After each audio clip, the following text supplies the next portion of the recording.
아름다운 곳이어서 제가 작년에 다녀갔습니다.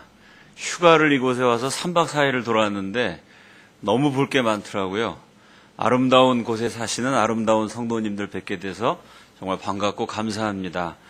함께 나눌 말씀의 주제는 하나님의 기적, 대한민국 건국입니다. 전 세계에서 자기 나라 건국사를 가르치지 않는 유일한 한 나라가 대한민국입니다. 한국 땅에서 태어나서 한국인으로 살아가는데 일평생 우리의 조국인 대한민국이라는 나라가 어떠한 과정과 경로를 거쳐서 역사의 지평에 탄생했는지 대부분의 국민들이 잘 모르십니다. 먼저 건국의 몇 장면을 스케치해보고 싶습니다. 우리 파워포인트 준비가 됐죠? 네, 화면 띄워주세요. 여러분 보시는 이 한 장에 낡고 빛 바랜 오래된 사진이 우리 역사의 획을 그은 중요한 순간을 포착하고 있습니다. 이 나라는 5,000년 동안 군주주의였습니다. 나라는 당연히 왕이 다스리는 것이죠. 근데 사진이 찍힌 전날 5,000년 역사의 처음으로 민주주의 시대가 열립니다. 민주주의란 건 뭘까요? 제일 기본적이고 중요한 특징은 국민들이 투표를 통해서 지도자를 선출하는 것입니다. 1948년 5월 10일 우리 역사상 최초의 민주적인 선거를 통해서 198명의 국회의원을 선출합니다. 그분들이 모여서 헌법을 제정했기 때문에 여러분이 보시는 사진의 제목처럼 제헌국회라고 부릅니다. 제헌국회가 열리는 그날 저 사진 단상에 서신 분이 초대 국회의장 이승만입니다. 이승만이 연설하러 올라갔어요. 국회 속기사가 대기하고 있었습니다. 대한민국 정부 발행신문 관보의 기자가 역시 이승만의 연설을 그대로 기록하기 위해서 준비하고 있었어요. 왜냐하면 500년 만에 한 번도 아니고요. 5,000년 만에 처음으로 민주주의 시대의 시작을 알리는 역사적인 연설이었기 때문입니다. 그래서 이날 이승만의 중요한 연설이 여의도에 있는 대한민국 국회 가서 속기록을 뒤져보면 우리나라 국회 속기록 제1호에 1면에 첫 번째 줄에 첫 번째 문장으로 적혀 있어요. 우리 정부 문서 기록 보존소에 가보면 대한민국 관보 제1호에 역시 1면에 첫 번째 기사로 이날 이승만의 연설이 적혀 있습니다. 이승만이 딱 올라가서 전 세계가 지켜보고 이 중요한 연설, 역사적인 연설을 기록하기 위해서 여러 사람이 붓을 들고 있는 가운데 이렇게 연설했습니다. 반만년, 길고 유구한 우리 역사의 처음으로 민주주의 시대를 개막하고 국회를 열게 된 것은 사람의 힘과 사람의 능력으로 된 것이 아니고 오직 하나님의 은혜와 하나님의 도우심으로 된 것입니다. 놀랍게도 대한민국이 탄생하는 그 순간 성경의 하나님을 향한 신앙의 고백이 있었어요. 두 번째 마디는 이런 겁니다. 갑자기 이승만 국회의장이 한 사람을 지목했어요. 이은영 의원 앞으로 나오시오. 종로구에서 당선된 국회의원 이은영 씨를 단위에 모셨어요. 왜냐하면 그분은 국회의원 겸 목사님이셨어요. 새로 시작되는 대한민국을 위해서 기도해 주십시오. 제헌국회가 열리는 바로 그날 하나님에 대한 신앙 고백을 하고 목사님을 단위에 모셔서 나라와 민족을 위한 기도를 부탁합니다. 이은영 의원이요. 대표 기도를 했는데요. 무려 30분을 했어요. 요즘 웬만한 교회 설교보다 긴 대표 기도를 했습니다. 여러분 생각해 봅시다. 박근혜 대통령이 국무회의를 하는데요. 벼랑간 목사님을 모셨어요. 장관들한테 이렇게 얘기합니다. 우리 먼저 목사님 모셨으니까 기도하고 그 다음 나라 일을 의논합시다. 그래서 텔레비전, 신문, 인터넷 매체, 대한민국 언론이 그 장면을 생중계했다고 생각해 봅시다. 무슨 일이 일어날까요? 기독교인이 아닌 국민들이 항의를 할 겁니다. 대통령이 특정 종교 편향이다. 탄핵해야 된다. 여론이 들끓겠죠. 지금 기독교인이 20%가 넘는다고 하지만 정치인들이 공개적인 자리에서 신앙을 고백한다는 거 어렵습니다. 대한민국이 탄생되는 그 순간 기독교인은 1%였어요. 99%의 국민이 비기독교인 나라에서 목사님이 앞에 나오셔서 무려 30분을 대표 기도를 하셨어요. 근데 신기한 것은 198명 국회의원 가운데 항의를 한 사람이 아무도 없었어요. 누가 시키지도 않았는데 전원 자리에서 일어났습니다. 이윤영 의원 겸 목사님의 기도에 아멘, 아멘, 아멘으로 다 같이 화답했어요. 국회가 아니라 부흥회를 하는 교회당이 됐어요. 어떻게 이런 일이 가능했을까요? 전 국민 가운데 기독교인은 1%지만 대한민국 건국의 지도자들, 주인공 가운데서는 90% 이상이 기독교인이었어요. 그 다음 장면입니다. 초대 국회의장 이승만이 대통령으로 선출됩니다. 1948년 8월 15일 역사적인 대한민국 건국 이래 대통령 취임 선서 겸 연설하는 장면입니다. 여러분, 대통령 취임 선서하는 장면을 많이 보셨을 줄 압니다. 노무현 대통령이나 이명박 대통령이나 지금 박근혜 대통령이나 사람이 바뀌어도 선서하는 내용은 비슷합니다. 대통령 당선자가 헌법을 펼쳐놓죠. 민주국가의 헌법이 제일 중요하니까요. 헌법 위에 손을 얹습니다.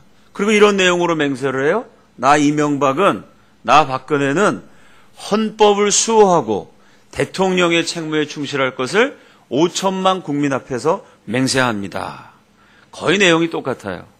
그런데 대한민국이 열리던 그날 건국 대통령의 선서는 달랐어요. 헌법을 펼쳐놨습니다. 근데 그 헌법 위에다가 책을 한 권 올려놨어요. 이건 엄청난 얘기죠. 전 세계가 지켜보는 가운데 민주국가의 제일 중요한 게 헌법인 거 물론 맞지만 헌법보다 더 중요한 대한민국의 건국 정신과 가치가 있다는 것을 공개적으로 표현한 것입니다. 이승만이 헌법 위에 올려놓은 책, 하루도 빼놓지 않고 읽었던 책, 읽으면서 망국의 슬픔으로 통곡을 하고 피눈물 흘리고 기도해서 독립지사의 한과 눈물로 얼룩진 다 떨어진 오래된 이승만의 성경책이었어요. 성경 위에다가 손을 얹습니다. 그리고 맹세했어요. 나 이승만은 헌법을 수호하고 대통령의 책무에 충실할 것을. 그 다음에 3천만 동포가 나와야 됩니다. 3천만 국민 앞에서 맹세하는 것이죠. 근데 이승만은 그 앞에 한마디를 덧붙였어요. 우리 민족을 사랑하시는 대한민국을 탄생시켜 주신 살아계신 하나님과 3천만 동포 앞에서 맹세합니다. 저는 대학에서 건국사를 가르칩니다. 대한민국 건국에 대한 수천 점의 역사적인 자료가 있어요. 제가 거의 10년 넘는 세월 동안 그 건국에 대한 수많은 자료들을 하나하나 연구해서 논문도 발표하고 가르치기도 했습니다. 그 많은 자료 가운데 시간 관계상 제가 2장의 오래된 사진만 여러분께 소개해드렸습니다. 나머지 수천 점의 자료들도요, 내용은 똑같아요. 대한민국이 탄생되는 그날 기독교인들이 있었습니다. 그래서 이승만과 대한민국 건국 정신은 기독교다. 불교를 믿는 역사학자들도 또 종교가 없는 교수님들도 객관적인 자료로 역사를 연구하는 사람들은 대부분 그렇게 동의합니다. 기독교로 나라를 세워야 된다는 생각을 처음 하고 그 꿈을 이루기 위해서 온갖 고난의 대가를 지불하고 마침내 저와 여러분이 살고 있는 자유롭고 번영하는 대한민국이라는 나라를 탄생시킨 주역이 건국 대통령 이승만입니다. 이승만이 뭘 잘못했는지는 전 국민이 다 알아요. 부정부패했고 독재했습니다. 부정선거해갖고 4.19 이거가 일어났죠. 이승만의 실정 때문에 187명의 주로 젊은이들, 꽃다운 생명들이 안타까이 희생되고 말았어요. 분명 크나큰 잘못이 있었습니다. 그런데 이승만의 잘못만을 100배, 1000배 과장해서 지금도 이 나라의 초중고 대학교에서 끈질기게 가르칩니다. 그렇게 이승만을 부정했던 조직적인 세력이 있었어요. 이승만은 엉터리고 독재자고 부정부패한 잘못된 사람. 그러므로 이런 엉터리 이승만이 세운 대한민국 역시 태어나지 말았어야 되는 나라. 그러면 역사의 정통성은 독재자, 부정부패자 이승만이 세운 대한민국이 아니고 항일 독립투쟁의 투사인 김일성이 세운 북한의 역사의 정통성이 있다. 이승만을 부정하면 당연히 그 엉터리가 세운 대한민국도 태어나지 말았어야 되는 나라. 건국도 부정하게 되고 이승만 건국 부정하면 그 다음은 6.25입니다. 이 교육이 대단히 성공했어요. 50년 동안 이렇게 끈질기게 가르쳤던 조직적으로 역사를 왜곡했던 세력들이 있습니다. 얼마나 그 문제가 커졌냐면요. 얼마나 잘못된 교육이 성공적이었냐면요. 대통령까지 나서서 얼마 전에 그랬죠. 심각한 문제다. 아니 대통령이 나와서 심각한 문제라 그러면 정말 나라가 심각한 거 아니에요? 박근혜 대통령이 뭐가 심각하다 그랬습니까? 현재 중학생, 고등학생 가운데 6.25 전쟁은 김일성이가 쳐내려온 남침이 아니라 북침이다. 대한민국이 전쟁을 먼저 일으켜서 쳐들어갔다는 거죠. 이승만이가. 6.25는 김일성이 쳐내려온 남침이 아니라 북침이다. 이렇게 응답한 현재 중학생, 고등학생이 69%입니다. 제가 오늘 대학 가서 강연을 했더니 한 학생이 손 들고 이렇게 얘기해요. 아이, 북한에서 군대라도 이끌고 내려와서 이 썩어 빠진 나라를 둘러엎어야 되는 거 아니냐. 제가 그런 질문 대학 가는 데마다 듣습니다. 제가 물어봐요. 한 100여 명 학생이 있었는데, 자, 지금 저 학생 말에 동의하는 사람 손 들어보세요. 100명 가운데 한 30명이 손 들어요. 어떤 학교는 그렇게 생각하는 학생이 1%고, 어떤 학교는 많으면 한 50% 됩니다. 1%냐 50%냐의 차이지, 이 썩어 문드러진 이승만, 박정희 이런 독재자가 세운 잘못된 나라 대한민국, 저 가난하지만 의로운 정통성 있는 북한이 군대 이끌어와서 이거 둘러엎어야 된다. 대학가에서는 그런 얘기를 공공연히 해요. 제가 그 재학생들 가르치는 게 제 일이니까 그런 얘기를 듣고 제가 교회에서 얘기하면은 예배 마치고 나면 성도님들이 에이, 목사님 설마 그렇게 했어요? 지난주까지는 제 말 듣고 다 웃으셨는데 이번 주부터는 제 말 듣고 그래요 다 인정하시더라고요. 왜냐하면 이석기 의원이 전 국민을 교육시켜줬어요. 그렇게 생각하는 사람이 국회에도 있어요. 국회에도. 그렇죠? 자, 그러면 역사를 바로 가르치는 것은 잘한 거 못한 거를 다 가르쳐야 돼요. 저는 대학에서 이승만 박사가 뭘 잘못했는지 2시간 동안 가르쳐요. 독재하고 부정부패하고 자세히 가르칩니다. 4.19 혁명 어떻게 일어났는지 가르쳐요. 동시에 이승만이 뭘 잘했는지도 그대로 가르쳐요. 잘하고 못하고를 공정하게 가르쳐야 바른 교육이 됩니다. 자, 그럼 이승만이 잘한 거는 뭘까요? 아마 이런 얘기를 처음 들으시는 분들이 많으실 줄 압니다. 1894년 선교사 아펜젤러가 세운 배제학당에 이승만이 입학을 합니다. 거기서 난생 처음 민주주의라는 개념을 배우게 돼요. 야, 우리 조선도 민주주의 국가가 돼야 된다. 조선 사람 가운데 처음으로 민주국가를 수립해야 된다는 생각을 한 인물이 이승만입니다. 그 꿈을 이루기 위해서 학교를 졸업하고 그 전까지 5,000년 동안 우리나라에 없었던 새로운 걸 이승만이 만들어냅니다. 그 다음 장면이요. 그게 뭐냐면 신문이에요. 여러분이 보시는 협성회보라는 신문이 조선 사람이 만든 최초의 신문입니다. 여기 일주일에 한 번 발간되는 주간지가 잘 팔리니까 일간지가 돼요. 우리 역사상 최초의 일간지가 매일신문. 매일신문이 발전해서 조선이 멸망할 때 끝까지 남아있었던 2대 일간지 중에 하나로 수많은 애국 논설을 싣고 또 우리 민족의 역사에 영향을 끼친 신문이 제국신문입니다. 이 협성회보, 매일신문, 제국신문, 한국 사람으로 제일 먼저 신문이란 것을 만든 위대한 언론인이 이승만입니다. 처음 신문을 만들어서 기자가 돼가지고 수많은 특종을 보도해요. 그 내용은 주로 민주주의. 그때 조선이 막 멸망해가고 있으니까 임금 정신 차리십시오. 임금님이 임금이라고 백성들 것 마음대로 뺏고 착취하면 나라 망합니다. 고종황제를 경고하는, 그리고 민주주의라는 조선 사람들이 전혀 몰랐던 개념을 소개하는 그런 언론인으로 투쟁을 해요. 20대 초반에 수많은 특종을 보도해서 조선 최고의 문장가로 명성을 떨칩니다. 동시에 독립협회라는 거 들어보셨죠? 독립협회에서 이승만이 연설가로 활동을 해요. 말도 참 잘했어요. 23살 이승만의 연설을 듣기 위해서 조선 역사상 제일 많은 인파, 조선 역사 518년에 일반 백성이 10,000명씩 모여서 데모한 건 거의 없습니다. 이승만 때가 처음이자 마지막에. 지금으로 참 100만 명 모인 거죠. 10,000명이나 되는 엄청난 군중이 모여서 이승만의 연설에 영향을 받고 민주주의를 촉구하는 시위도 벌이고 아주 조선을 들었다 놨다 하는 문장가와 연설가가 됩니다. 그러니 이승만의 인기가 올라갈수록 고종 황제의 혈압도 같이 올라가겠죠. 임금이 죽으라면 죽는 겁니다. 당연히 나라는 임금 건데 이승만이가 나타나가지고 임금님 정신 차리라고 임금이라고 마음대로 하면 안 되고 임금도 법을 지켜야 된다고 막 이렇게 선동을 하니까 고종이 이승만을 미워해요. 이승만을 제거하기 위해서 전국에 흩어져 있는 깡패들을 서울로 불러 모읍니다. 수백 명의 깡패들을 풀어서 독립협회에서 연설하는 이승만을 습격해요. 그날 이 조직폭력배들과 애국지사 사이에 난투극이 벌어집니다.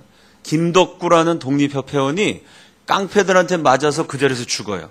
깡패들한테 맞아가지고 뼈가 부러지고 살가죽이 터지고 피가 줄줄 흘러내리는 사람이 60명이 넘습니다. 이 정도로 치열한 난투극이 벌어졌을 때 이승만은 뭘 했을까요?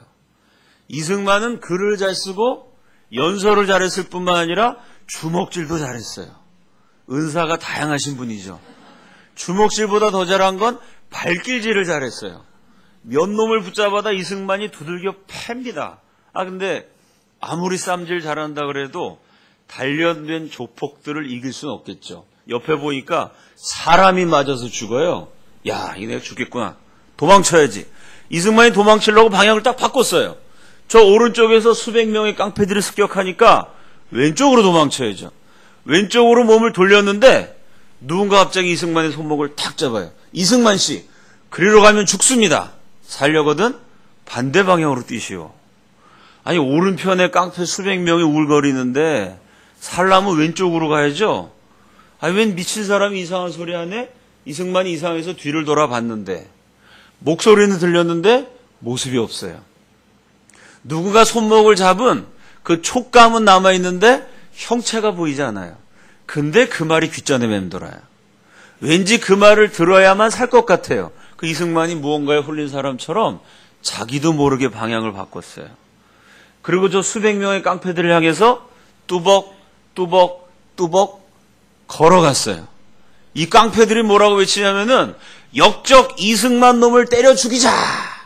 라고 외치면서 돌격하는데 문제는 그 시절에는 스마트폰이 없었어요. 스마트폰이 있으면 이승만 사진 딱 전송해서 요 놈이구나. 얼굴 알았겠죠. 전라도에서 온 깡패, 경상도에서 온 깡패, 평안도에서 온 깡패들이 이승만 얼굴을 본 적이 없어요. 어떻게 생각했냐면은 이승만 때려잡자! 그러면 사람들이 우르르 도망치겠죠. 도망가는 녀석들, 뒤통수가 보이는 놈 아무나 때려잡으면 그중에 이승만이 있을 거다. 깡패들이 이렇게 생각하고 막 돌진하는 거예요. 근데 그 깡패들 틈을 이승만이 걸어가니까 경상도에서 온 깡패는 저놈아가 이쪽으로 오는 거 보니까 쟤도 깡패인가 본데 내가 얼굴 본 적은 없고 얘는 황해도에서 왔나 보다. 그리고 길을 비켜줬어요. 평안도에서 온 깡패는 저놈아 함경도에서 왔나? 길을 비켜줬어요. 이승만을 때려잡자고 외치는 깡패들이 정작 이승만이 걸어갈 때는 얼굴을 몰라갖고 다 길을 비켜줘서 털끝 하나 다치지 않고 살아나요. 그게 그렇게 신기했던 모양이에요. 야, 그때 그 깡패들 틈에 내가 어떻게 살아났을까? 누가 도대체 그 목소리로 나를 죽음의 위협에서 건져냈을까? 나중에 이승만이 기독교인이 된 다음에 자서전에 이렇게 적었습니다. 내가 하나님을 알기도 전에, 내가 하나님을 믿기도 전에 살아계신 하나님이 보이지 않는 손과 형체가 없는 목소리로 나타나셔서 죽음의 위험에서 나를 건져주신 것 아닐까라고 적었어요. 자, 이렇게 글도 쓰고 연설도 하고 심지어 주먹질, 발길질, 난투까지 벌이면서 나라를 위해서 싸웠어요. 근데 임금이 정신 못 차려요. 결국 조선이 멸망합니다. 나라가 망하면 국민들의 삶은 비참해져요. 이 임금이랑 그 윗사람들 정치가들이 잘못한 거지 그때 조선 백성들이 무슨 죄가 있었겠어요. 그러나 나라가 망하니까 우리 할아버지들 70만 명, 정확하게 얘기하면 지금 확인된 게 69만이에요. 이게 정확하지 않아요. 일본 놈들이 원자폭탄 맞은 다음에 자료를 다 불태워버려가지고 정확하지 않지만 확인된 게 우리 할아버지들 69만 명이 일본에 끌려가갖고 탄광에 가서 강제징용당해서 일했고 그 중에 24만 명이 돌아가셨어요. 우리 할머니들 더하죠? 나라 망하면 약속이 되면 여자들이 제일 비참해져요. 정식 확인된 게 지금 18만 명. 그것도 몇 명이죠? 18만 명이 종군 위안부, 정신대, 성노예로 끌려가서 인간 이하의 비참한 삶을 살았어요. 이래서 나라가 중요합니다. 아멘이시죠? 나라가 망하면 개개인이 아무리 유능하고 잘 살아도 국민들이 다 비참해져요. 그 이승만과 독립협회 애국자들이 과격해집니다. 이대로 가다 이 조선이 망한다. 나라가 망하면 죄 없는 백성들만 비참해진다. 나라를 살리고 백성을 보호하기 위해서는 방법은 하나. 혁명을 하자. 임금을 갈아치울 생각을 해요. 조선시대 이런 사람을 역적이라 그러죠. 역적은 삼족을 멸하는 거예요. 할아버지, 아버지, 아들까지 다 죽이는 게 역적인데 이승만과 애국자들이 간이 배 밖으로 나와가지고 세상의 역적 모일, 고종황제를 쫓아내고 그러면 누구를 임금으로 세울 거냐? 그 논의하는 과정에 이승만의 아주 혁명성이 드러납니다. 이승만이 이렇게 얘기해요. 고종을 쫓아내고 다른 사람 임금으로 세워봤자 마찬가지다. 임금이 마음대로 나라를 다스리던 시대는 지났다. 조선이 살아나려면 미국처럼 임금이 아니라 대통령을 뽑아야 된다. 미국처럼 임기가 있는, 그래서 대통령이 잘못하면 다음번에 안 뽑아서 떨어뜨릴 수 있는 국민이 투표해서 대통령을 선출하는 민주주의 제도를 해야 된다. 1898년 그 까마득한 옛날에 22살에서 3살로 넘어가던 젊은 이승만이 한국 사람으로는 최초로 미국식 민주주의, 대통령제, 법치주의를 받아들이는 혁명을 하자고 제안해요. 다른 동지들이 거의 동의해갖고 그때 대통령으로 추대한 인물이 조선인들이 제일 존경하던 애국자입니다. 아주 뛰어난 인재죠. 그분이 처음 발명한 거 우리가 지금도 써요. 그게 뭐냐면 태극기예요. 태극기를 만드신 박영효 선생을 대통령으로 추대하는 역적모의를 하다가 잡혀요. 그 역적은 삼족을 다 멸하니까 이승만 아버지부터 다 죽여야 되는데 이승만은 전주시 왕족이었어요. 그러니까 역적이라 그래도 왕족을 다 죽일 수는 없기 때문에 아버지는 죽이지 않았고 삼족을 멸하진 않았지만 이승만은 제일 무서운 벌을 받게 되죠. 이승만 사형 선고를 받고 조선의 제일 끔찍한 죄수만 가두는 한성 감옥에 투옥당합니다. 한성 감옥에 들어가면요, 한 일주일 지나면 치아와 위장이 다 상해요. 죄수들한테 밥을 주는데 애초에 밥을 지을 때 쌀 반, 모래 반. 모래밥을 씹으니 이빨이 상하고 위장에 병이 나요. 감옥이 어찌나 좁은지요. 죄수 1인당 차지하는 면적이 0.23평. 여러분, 저 정도 등치 되는 사람이 이렇게 편하게 누워서 잠을 자려면 최소한 면적이 한 평은 있어야 되죠. 0.23평이면 4분의 1평이 채 안 돼요. 가로가 85cm, 세로가 85cm예요. 이렇게 좁은 공간이면 여기 앉아 계신 아무리 날씬하신 자매님도 그거 눕기는커녕 다리를 뻗기도 어렵습니다. 좁은 공간에 23살 남자가 웅크리고 앉아 있어야 돼요. 그냥 웅크린 것이 아니라 목에는 무게 10kg의 칼을 써요. 널빤지를 목에다 매달아요. 손은 수갑으로, 다리는 족쇄로 채워요. 그리고 꼼짝없이 앉아 있으면 머리끝부터 발끝까지 파리, 모기, 빈대, 찐득이, 바퀴벌레, 벼룩, 뭐 가끔씩 쥐가 와가지고 온몸을 물어뜯어요. 아니, 벌레가 깨물면 이거 잡아야 되는데 꼼짝없이 묶여 있으니까 잡을 수가 없죠. 이틀만 지나면 벌레한테 피가 빨려가지고 하얗던 옷이 빨개져요. 하루 종일 웅크리고 벌레한테 빨리다가 밤이 되니까 이승만을 끌고 가요. 옷을 다 벗겨요. 거기가 어디냐면 고문실이죠. 뻘개 벗긴 이승만을 비빗 몸을 틀어서 공중에 거꾸로 매달아요. 거꾸로 매달아 놓고 코에다가 고춧가루를 뿌려요. 물을 들이부어요. 거꾸로 매단 채로 몽둥이 찜질을 해요. 쇠붙이를 빨갛게 달고 갖고 몸을 지져요. 이 다리 사이에 긴 장대를 넣어서 주리를 틀어서 뼈를 으스러뜨리는 아주 무시무시한 고통을 가해요. 이승만이 북글씨를 잘 썼습니다. 너 명필이라며 손 좀 내밀어봐. 손을 망치로 쳐요. 이 손이 다 망가져가지고 이승만이 감옥에서 나와서 숟가락질, 젓가락질을 다시 하는데 5년에서 6년이 걸려요. 5, 6년 동안 손을 못 써가지고 밥을 핥아갖고 먹어요. 감옥에서 나온 다음에 하루도 빼놓지 않고 북글씨 연습을 합니다. 감옥 가기 전에 서예 실력을 회복하는데 39년이 걸려요. 만 23살에 고문당해서 망신차이가 됐어요. 이승만이 77세 때 1952년 6.25 전쟁이 한창입니다. 대통령 이승만의 일기를 읽어보니까 이런 대목이 나와요. 아이 전쟁하느라고 전쟁 때 대통령 하느라 얼마나 스트레스를 많이 받았는지 어젯밤 꿈에 한성 감옥에서 고문당하는 꿈을 꾸다가 비명을 지르면서 깨어났다. 23세 고문당했는데 77세가 될 때까지 무려 54년 동안이나 고문의 악몽에서 벗어나지 못했어요.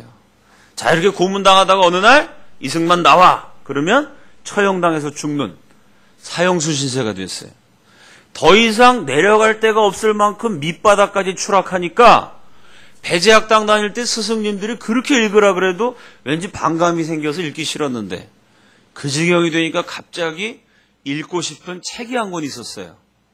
무슨 책일까요? 예, 우리가 역사는 약하지만 눈치는 강하죠. 목사가 교회 와서 무슨 책일까요? 그러는데 불경이요. 뭐 이러진 않겠죠? 이승만의 성경을 구해요. 감옥에서 성경을 읽는 이승만을 연상해 봅시다. 뭐 연상할 건 뭐 있어요? 그냥 펼치고 읽으면 되죠? 아이, 그건 자유로운 사람 얘기예요. 아니, 온몸이 묶여있는데다 목에 칼을 쓰고 있고 죄수 1인당 차지하는 면적이 0.23평이니까 성경을 읽고 싶어도 성경을 펼칠 자리가 없어요. 이승만이 겨우 찾아낸 데가 자서전에 보면 옆구리와 엉덩이가 만나는 옆면에 한 뼘만한 공간이 있었대. 여기다가 성경을 펼쳐야겠다. 그럼 뭐에 칼을 쓰니까 어떻게 했죠? 목을 최대한 길게 빼요. 그래서 고개를 옆으로 젖혀갖고 째려봐요.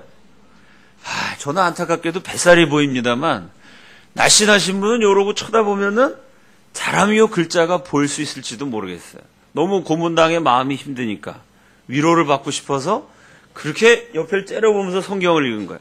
그 한 페이지 다 읽었어요. 다음 페이지 읽고 싶으면 손으로 이렇게 넘기면 되는데 이 꼼짝 못하게 묶여있거든요. 그 어떻게 되면 옆 사람한테 부탁을 해요. 넘겨주시오.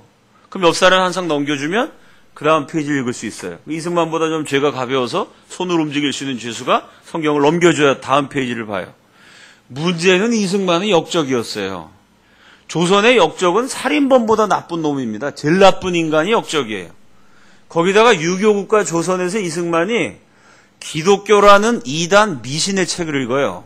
역적놈이 무슨 미신책을 읽으면서 넘겨주시오. 이러니까 이승만 자서전에 뭐라고 썼냐면 옆 사람이 그때마다 재수없다 그랬대요. 이 역적놈이 재수없게 누구한테 뭘 시키는 거야. 그리고 성경은 안 넘겨주고 그냥 귀싸대기를 하나씩 때렸어요. 그 넘겨주시면 한 방씩 만든 거야. 옆 사람이 안 넘겨주면 어떡하죠? 성경 한 페이지를 읽고 또 읽어요. 언제까지? 옆 사람이 넘겨줄 때까지. 50번, 100번, 200번, 300번 읽어요.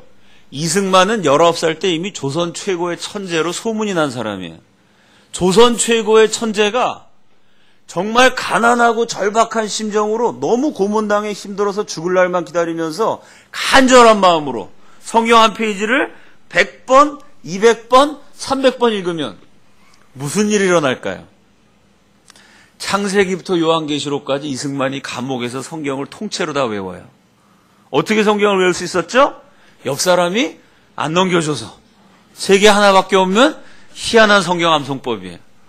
이렇게 낮에는 성경을 읽고 밤에는 끌려가서 고문당하면서 죽을 날만 기다리고 있었는데 이승만의 동지들은 먼저 형장의 이슬로 사라지게 돼요. 장호익 장군이라는 분이 있습니다. 조선 사람으로는 최초로 그 당시 이미 세계 최고 수준의 군사교육시설이었던 일본 육군사관학교를 조선인으로 최초로 그것도 우수한 성적으로 졸업한 인재고 애국자예요. 그분이 왜 처형당했느냐? 이유가 이승만이랑 똑같아요. 나라를 살리기 위해서 어쩔 수 없이 무능한 임금을 쫓아내자. 역적 모의를 하다가 처형당하게 돼요. 조선시대 죄수의 목을 칼로 쳐서 죽이는 참수형이었습니다. 죄수의 목을 치는 사람 뭐라 그러죠? 망나니. 망나니는 양반들처럼 상투를 틀었을까요? 머리를 풀어헤쳤을까요? 풀어헤쳤어요. 망나니가 죄수의 목을 치기 전에 뭐라죠? 춤을 춰요. 그 다음 뭐하죠? 지금 몇 분이 말씀하셨죠? 쉬추 막 그냥 물소리가 막 났어요. 물을 입에다 먹고 칼에다가 취하고 뱉어요. 근데 망나니에 대해서 어떻게 잘 아세요? 망나니 전문가들이 다 모였어요. 어디서 보셨어요? 제가 미국에서 목회했거든요. 제 친구 중에 탄자니아에서 온 녀석이 있었어요. 처음 딱 만났는데 저를 한참 쳐다봐. 아래 위로 저를 딱 보더니 제가 이게 조선 토종처럼 생겼나 봐요. 저를 보더니 뭐라 그러냐면 야, 너 조선을 아냐? 이래요. 조선을 아니에요. 저 탄자니아 애가. 내가 깜짝 놀라갖고 네가 조선을 어떻게 아냐 그랬더니 나 대장금 팬이야 이러더라고요. 탄자니아 애가 대장금을 알아요. 대장금을. 한국의 사극이 이렇게 세계적입니다. 여러분 사극에서 보셨죠? 망나니가 머리 풀어헤치고요. 춤을 추다가 칼에다가 물을 탁 뱉어요. 그리고 그 다음에 장면이 어떻게 돼요? 칼이 허공을 갈라요. 바람소리가 휙 나더니 화면에 피가 살짝 뿌려져요. 근데 이 사람 목이 끔찍하게 축구공처럼 하나 떼굴떼굴 굴러가요. 그런 거 많이 보셨죠? 그 어디까지나 드라마예요. 조선에 그렇게 잘 드는 칼이 있었으면 조선이 그 칼을 팔아서 돈을 많이 벌었겠죠. 칼이 안 좋아서 단칼에 목을 베지 못했어요. 망나니가 죄수의 목을 치는데 3번 쳐야 목이 잘라졌어요. 그럼 죄수의 목을 3번 쳤는지 어떻게 알 수 있느냐? 특종 기자 이승만이 감옥에서 자기 친구들의 죽는 장면을 그대로 다 기록해요. 장호익 장군을 뉘어놓고 망나니가 있는 힘을 다해서 목을 딱 쳤어요. 그러니까 3분의 1쯤 잘라졌겠죠. 피가 뿜어져 나와요. 근데 목숨이 붙어 있어서 말을 할 수 있어요. 칼을 맞은 장군이 마지막 유언처럼 비명을 질러요. 대한제국 만세! 대단한 애국자죠? 칼을 맞아서 덜렁거리는 그 머릿속에 마지막까지 조국을 걱정하고 있어요. 망나니가 친 다음에 거길 손으로 이렇게 벌려요. 오늘 날도 더운데 남양 특집입니다. 끔찍한 얘기인데. 왜냐하면 그 옆에를 때린 목이 안 잘라지잖아요. 그죠? 거길 벌려갖고 그 지점을 정확하게 또 쳐요. 칼을 또 맞고 목소리가 가늘어졌지만 있는 힘을 다해서 외쳐요. 대한제국 만세를 3번 외치고 장호익 장군이 죽어요. 이승만이 성경을 읽다가 그 비명을 들어요. 그 목소리가 귓전에 맴돌아요. 저 위대한 애국자와 인재를 함부로 죽이는 나라. 내 조국 조선의 운명은 어찌 될 것인가. 이승만이 고뇌해요.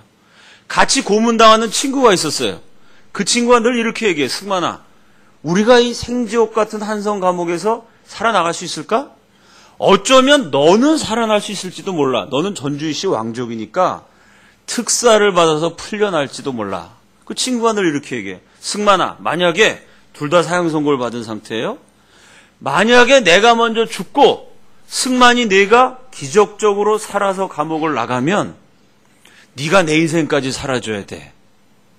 이 조선 땅에 더 이상 굶어 죽는 백성이 없는 나라, 강대국에게 더 이상 짓밟히지 않는 당당한 자주독립국가, 임금이 마음대로 착취하는 것이 아니라 국민이 주인 되는 민주주의 국가, 이 조선 땅에 멋있는 나라를 세우는 우리의 꿈, 우리의 혁명, 내가 먼저 죽더라도 혹시 승만이 네가 기적적으로 살아나면 그런 나라를 꼭 세워다오.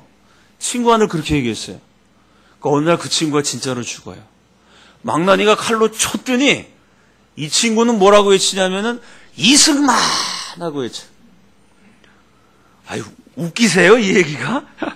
웃으시는 이 잔인한 분들이 계십니다. 목을 치는 얘기를 하는데 막 웃으시네요. 이승만의 이름을 3번 부르고 친구가 죽어요. 나는 먼저 죽지만 너는 부디 살아남아서 이 조선 땅에 더 이상 굶어 죽는 백성이 없는 당당한 자주독립 민주국가를 반드시 세우다. 꿈을 남기고 역시 친구가 죽어요. 야, 내 친구가 뒷일을 나한테 맡기고 갔는데 과연 내가 살아서 이 생지옥과 같은 한성 감옥을 나갈 수 있을까? 이승만이 자신의 운명에 대해서 고뇌하죠. 이 나라는 어찌 될 것인가? 나는 과연 살아날 수 있을까? 고뇌하는데 할 수 있는 건 아무것도 없어요. 두드려 맞고 고문당해서 망신차이가 되고 마음의 위안을 삼기 위해서 옆 사람한테 뒤통수 한 대씩 맞아가면서 성경 한 장 한 장 외워가는 것밖에 이승만이 할 수 있는 것이 아무것도 없어요. 그런데 이승만이 아무것도 할 수 없었던 바로 그 시간에 이승만이 읽었던 성경이 놀라운 일을 하기 시작해요. 이승만이 감옥 가기 전에 복음을 들었습니다. 예수가 우리 죄를 대신해서 죽으시고 3일 만에 살아나셨습니다. 그걸 듣고 이승만이 어머니한테 이렇게 얘기해요. 세상에 이런 새빨간 거짓말이 어디 있습니까? 유교 교리에 의하면 사람은 죽어서 귀신이 돼요. 조상의 귀신이 명절날 후손들이 차려주는 제사상을 받아먹게 돼 있어요. 근데 그 예수가 죽은 다음에 살아났다는 거예요. 이건 새빨간 거짓말입니다. 1900년 전에 저 멀리 이스라엘 땅에서 태어난 예수가 무려 1900년이나 지난 지금 조선 땅에서 태어난 나 이승만과 무슨 상관이 있습니까? 이승만이 복음을 듣고 스승들에게, 가족들에게 그런 얘기를 자주 했어요. 아무 상관이 없는 거거든요. 근데 선교사가 뭐라 그랬냐면은 그 예수가 이승만의 죄를 대신해서 십자가에서 죽었대요. 예수가 죄를 지으면 예수가 죽어야죠. 이승만이 죄를 지으면 이승만이 죽고요. 그게 논리고 공평이고 상식입니다. 근데 죄는 이승만이 지었는데 죽기는 예수가 죽었다는 거예요. 언제? 이승만이 태어나기 1900년 전에. 앞으로 1900년 후에 저 멀리 조선 땅에 이승만이 태어날 텐데 그를 대신해서 죽노라. 이러고 예수가 죽었다는 거예요. 이게 말이 됩니까? 이런 새빨간 거짓말입니다. 이승만이 그렇게 생각했어요. 예수가 나와 상관이 없는 줄 알았어요. 예수가 죽어서 끝나는 줄 알았어요. 근데 감옥에서 성경을 읽으니까 나하고 상관없는 줄 알았던 예수가 점점 나에게 다가와요. 상관이 있는 것처럼 느껴져요. 이승만을 제일 자존심 상하게 했던 게 고문하기 전에 빨개 벗기는 거예요. 만 23살 자존심 강한 천재를 빨가 벗겨갖고 성희롱, 성추행, 성고문을 하니 남자의 자존심을 짓밟아버리는 거죠. 그게 늘 괴로웠는데 성경 읽어보니까 예수님은 이 내 굴욕감, 모욕감을 알아주시겠구나. 예수를 향해서 마음이 열려요. 왜냐하면 예수님은 겉옷과 속옷을 다 벗겨서 높은 골고다 언덕에 더 높은 십자가를 세우고 거기다가 매달아서 세상에 전시를 했어요. 지나가는 사람이 예수님의 벌거벗은 모습을 다 볼 수가 있었어요. 우리가 보는 그림이나 조각에 보면요, 예수님이 이렇게 십자가에 매달려 있는데 천을 하나 두르고 계세요. 화가들이 그림 그리기 민망해갖고 그냥 자의적으로 마음대로 그려 넣은 거예요. 실제로 예수님은 겉옷과 속옷을 다 벗긴 채 십자가에 매달렸어요. 빨가 벗긴 채 전시당한 예수는, 이승만은 밤에는 빨개 벗기고 고문하지만 아침에 깜방에 늘 때는 옷을 입혀주거든요. 나보다 더 모욕적이셨겠구나.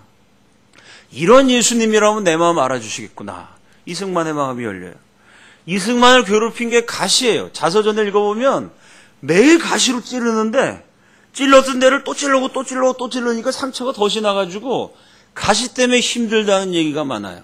성경 읽어보니까 예수님은 가시 면류관을 쓰셨어요. 이승만이 생각을 해요.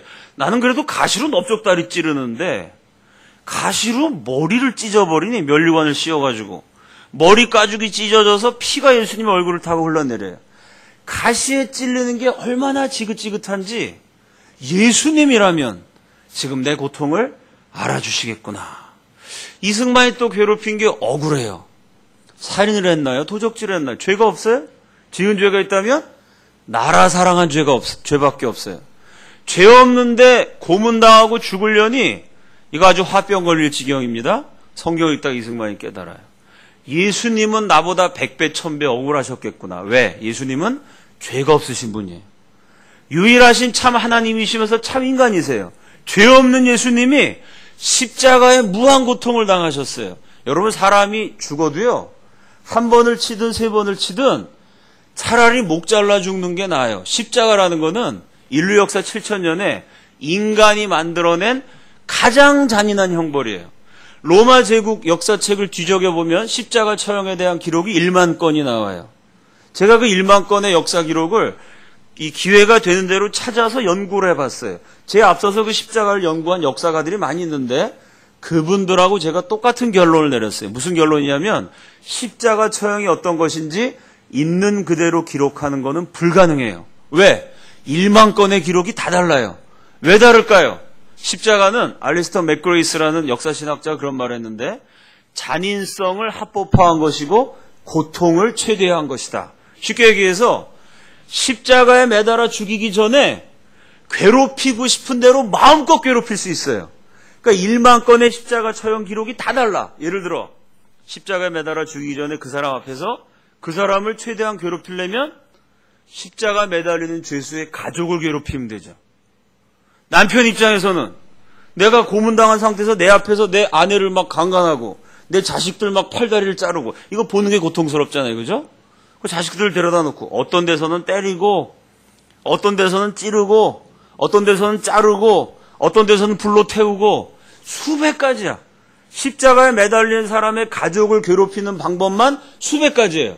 그러니까 십자가에 대해서 몇만 페이지를 써도 다 쓸 수가 없어요. 십자가가 얼마나 잔인한 건지는 성경만 봐도 보이죠. 성경이 자세하게는 안 썼습니다만은 십자가는 뭐냐면요. 고통을 주다가 죄수가 죽을만 하면 쉬게 해요. 예수님을 채찍으로 때렸는데 40대를 딱 때리면 죽어요. 그 예수님 몇 대를 때리냐면 39대를 때려요. 왜 그럴까요? 너 죽으면 안 돼. 죽기 직전까지 고통을 맛보되 죽이진 않아요. 그 다음 어떻게 하죠? 음료수도 갖다 주고 좀 쉬게 해요. 에너지, 기운을 회복하게. 왜? 기운 차려서 더 센 고통을 맛보라고. 예수님을 때리고 쉬게 하고 고문하고 어떻게 하죠? 그 다음에 통나무를 지고 골고다 올라가게 하는데 예수님 그때 이미 체력이 소진돼가지고 골고다를 올라가다 자꾸 넘어져요. 그래서 로마 병정들이 갑자기 친절해지죠. 성경에 보면은 구레네 사람 시몬을 붙잡아다가 십자가를 대신 짊어지게 해요. 야, 그러면 나이스예요, 그죠? 예수님이 체력이 안 되니까 구레네 시몬이 대신 십자가를 지고 올라갔어요. 무엇을 위한 친절인가요? 고통을 위한 친절이죠. 너 여기서 죽으면 안 돼. 예수님을 좀 쉬게 해요. 구레네 시몬이 대신 딱 십자가 지고 가니까 그 다음 십자가에다 손목, 발목 못 박아서 빨개 벗긴 채로 공중에 매달아요.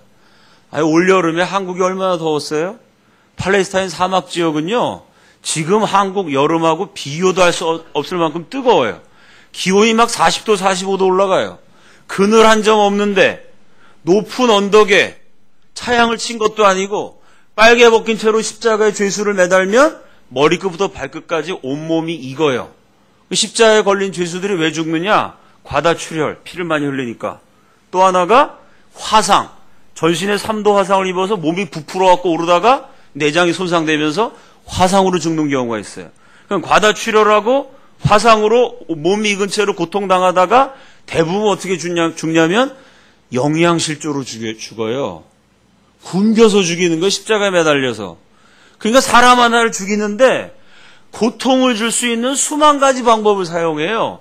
우리 예수님이 그렇게 끔찍하게 죽으셨어요. 복음이란 건 대단한 사건입니다.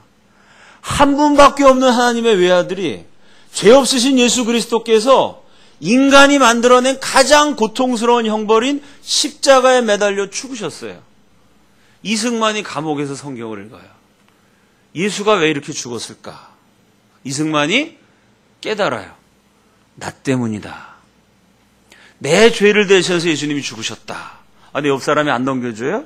십자가 처형당한 대목을 골백 번을 읽었어요. 드디어 옆 사람이 한 장을 넘겨줘요. 그 다음 페이지를 보니까 예수님이 죽어서 끝난 것이 아니라 3일 만에 살아나셨어요. 저와 여러분이 믿는 예수, 우리가 증거해야 하는 예수, 죽은 예수가 아니라 찬란하게 부활하셔서 지금도 살아계시고 나그네와 같은 내 인생길 가운데 내 손을 붙들고 동행하시는 부활하신 우리의 주님이신 줄로 믿습니다. 아멘이시죠? 여러분하고 똑같이 이승만이 아멘 했어요. 예수님 살아계시는구나. 예수님이 고문당의 망신차이가 된 내 옆에 살아계시는구나. 예수님이 힘들고 어려운 내 마음의 고통, 내 삶의 처지를 알아주시는구나. 그 한성 감옥에서 내 옆에 계신 부활하신 예수님을 이승만이 깨닫고 기도를 했어요.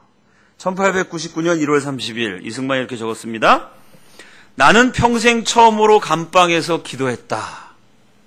이날 예수를 믿고 기도를 했어요. 난생 처음. 뭐라고 기도했을까요? 여러분이라면 어떻게 기도하시겠어요? 저 같으면 하나님 저를 이 감옥에서 내보내주세요. 그러시면 제가 전 재산 선교원금으로 다 바치겠습니다. 뭐 이렇게 기도했을 것 같은데 이승만 영어 자서는 이렇게 썼어요. 1899년 1월 30일 추운 겨울날 나는 난생 처음으로 기도했다. 오 갓, 오 하나님, save my country. 우리의 조국을 구원해 주시옵소서. 정치인 이승만은 잘한 것도 있고 못한 것도 있어요. 저는 정치 얘기를 하려는 게 아니고요. 신앙인 이승만에게는 우리 모두가 본받아야 될 정말 아름다운 발자취가 있어요. 1899년 1월 30일 고문당의 망신창이가 된 사형수 신세로 예수를 믿었어요. 1965년 7월 9일 부정선거 저지르고 심판받아 쫓겨나 망명자로 세상을 떠났어요. 이승만이 예수를 믿었던 67년은 실로 파란만장해요. 사형수로 예수 믿기 시작해서 망명자로 끝났어요.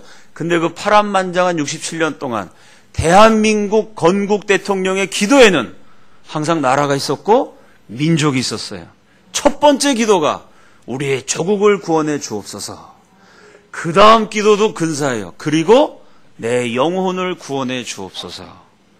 감옥에서 나가는 것보다 예수 제대로 믿어서 죄 용서받고 내 영혼이 구원받아 천국 가는 게 더 중요하다는 것을 이승만은 깨달았어요. 왜 그러죠?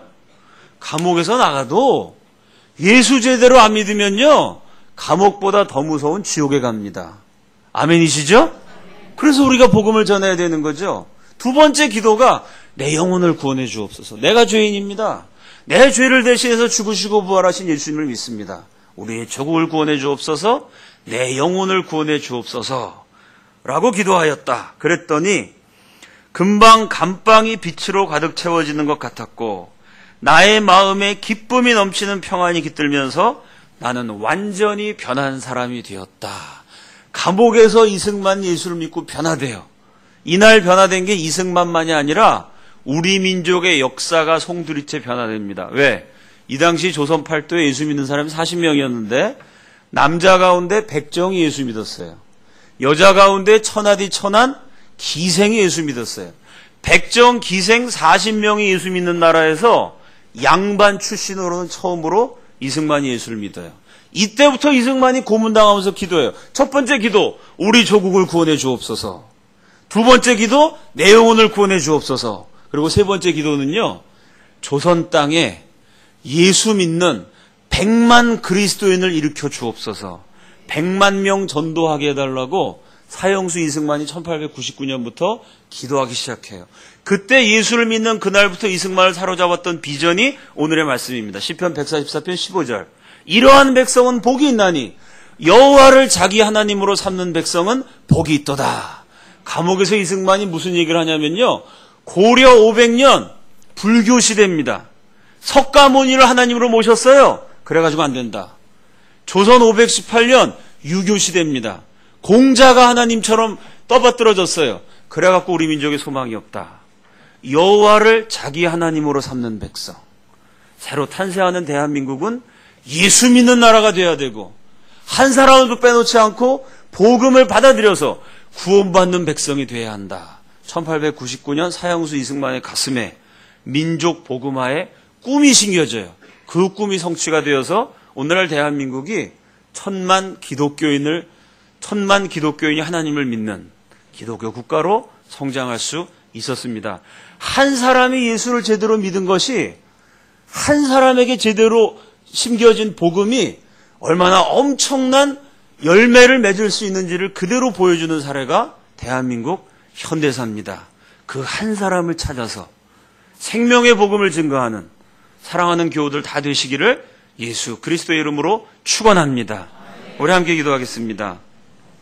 우리 한 1분간만 통성으로 기도할 때 하나님 아버지, 원근각지의 수많은 잃어버린 영혼들이 이 통영현대교회를 통해서 예수를 믿고 이승만이 변화된 것처럼 통영 시민들이 복음을 받아들여 변화되게 하여 주시옵소서. 다 함께 통성으로 기도합니다.